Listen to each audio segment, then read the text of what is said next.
আরে ভাই তুই খাস বিভিন্ন জায়গা থেকে অসুবিধা একটা মাদ্রাসার থেকে তো আমাদের এই জিনিসগুলো বোঝা দরকার। উনি আমার মাদ্রাসার মাটিটা আটকায় রেখে দিচ্ছে। আমি ওনারে ফোন দিছি, আমি ওনারে ফোন দেওয়ার পরে কিন্তু লাইভে আসছে। ওনারে আমি কয়েকবার ফোন দিছি, উনি আমার ফোনটা ধরে বলছে যে তোমার সাথে তো আগেরও কথা হয়েছিল, তুমি টাকা পয়সা দিলা না। আমার ক্ষতি করতে পারে তারা, এই লাইভের পরে আমার ক্ষতি করতে পারে। আমি দেশবাসীকে আবারও বলছি, এই চেয়ারম্যান আমার ক্ষতি করতে পারে। আর যদি কোনো ধরনের ক্ষতি হয় বুঝবেন এরা জড়িত।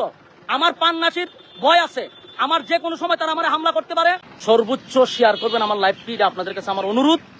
আমি একটা বিশাল ঝামেলার মধ্যে পড়ে আপনাদেরকে আমি লাইভটা দিছি। এখন আমরা কোন দেশে বসবাস করতেছি আপনারা দেখেন। যারা মানুষের সামনে এসে বলে সাধু সাজে, আমি তাদের মুখোশ উন্মোচন করার জন্য আজকে লাইভটা দিছি।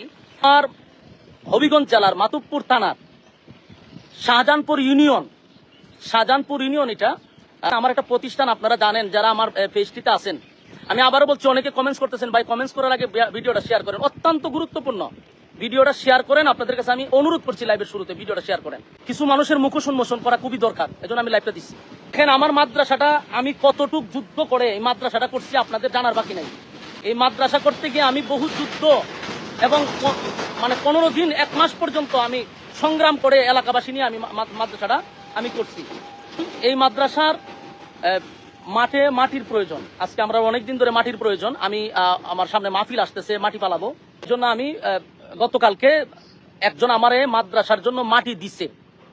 এক ভাই বলছে যে আমার জমির থেকে আপনি মাটি আনেন, আমি আপনার মাদ্রাসায় মাটি দান করছি, আপনার মাটি ফালান। প্রশ্ন হইলো, একজনে আমার মাদ্রাসায় দান করছে মাটি, সেই মাটি আমার মাদ্রাসায় ফালাবো, এখানে আমি চাঁদা দিতে হবে কেন? এখানে আমি কেন চাঁদা দিতে হবে?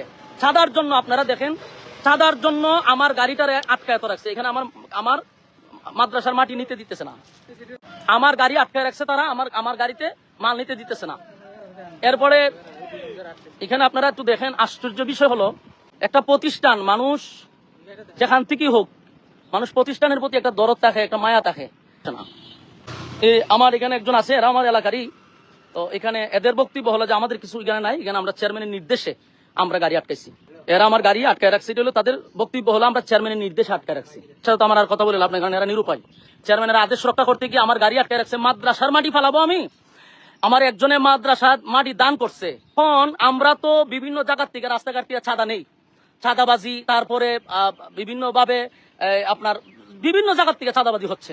তার থেকে যেখান থেকে পারে এখান থেকে এখন ধুম ধারাক্কা চাঁদাবাজি চলতেছে। এখন আমি বাংলাদেশের একটা বড় দলকে বলছি যে এগুলা বিষয়গুলো অবগত থাকা দরকার। আরে ভাই তুই খাস বিভিন্ন জায়গা থেকে অসুবিধা একটা মাদ্রাসার থেকে তো আমাদের এই জিনিসগুলো বোঝা দরকার। উনি আমার মাদ্রাসার মাটিটা আটকায় রেখে দিচ্ছে। আমি ওনারে ফোন দিছি, আমি ওনারে ফোন দেওয়ার পরে কিন্তু লাইভে আসছে। ওনারে আমি কয়েকবার ফোন দিছি, উনি আমার ফোনটা ধরে বলছে যে তোমার সাথে তো আগেরও কথা হয়েছিল, তুমি টাকা পয়সা দিলা না কেন? একবার মাদ্রাসার মাটি ফালাইতে উনাকে আমি 20,000 টাকা চাঁদা দিছি। উনার নিজস্ব লোকেরা আমার কাছ থেকে এই চাঁদার টাকা নিছে, কাছে প্রমাণ আছে, ডকুমেন্টস আছে। উনি যে আমার কাছ থেকে চাঁদা নিচ্ছে এটার ভিডিও ক্লিপ আমার কাছে আছে। উনি আবার চাঁদার জন্য আমার গাড়িটা আটকায় রেখে দিছে। কারণ আমি দেশবাসীর কাছে বলবো, মাতুবপুর থানার যারা আছেন তাদের কাছে আমি বলবো যে আপনারা দায়িত্ব পালন করতেছেন, যে কোটানো কি তারা মানবে না? হ্যাঁ, বিএমপির যারা আছেন, আমরা আপনাদেরকে মহব্বত করি, আপনারা নির্যাতিত একটা দল, আপনাদেরকে মহব্বত করি। আপনারা যে মাঝে মধ্যে বলেন যে কে চাঁদাবাজি করে, তা আপনাদের দলের লোকেরা যদি এইভাবে মাদ্রাসা মসজিদ থেকেও চাঁদাবাজি করে, আপনাদের দলের জন্য কোনো কল্যাণ বয়ে আনবে?